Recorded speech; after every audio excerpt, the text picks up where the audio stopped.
Ermənistanın sərhəddə növbəti təxribatı, mövqelərimizin atəşə tutulması nəticəsində bir nəfər hərbçimiz yaralanıb. Bununla onlar açıq-aydın demək istəyirlər ki, regionda sülh istəmirik. Dövlət Sərhəd Xidməti baş verən təxribata cavab olaraq qisas əməliyyatı keçirib.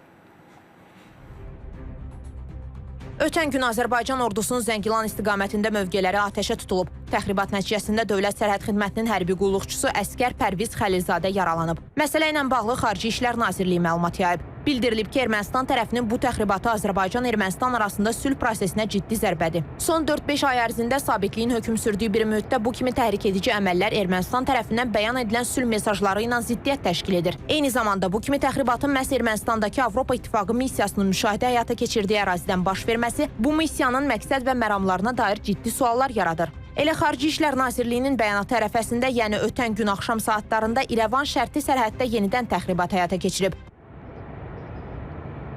Müdafiə Nazirliyinin məlumatına görə Ermənistan silahlı qüvvələrinin bölmələri Tovuz-Qala rayonunun Çınarlı yaşayış məntəqəsi istiqamətində yerləşən mövqələrindən ordumuzun Tovuz rayonunun Koxanəbi yaşayış məntəqəsi istiqamətində yerləşən mövqələrini atıcı silahlardan atəşə tutub.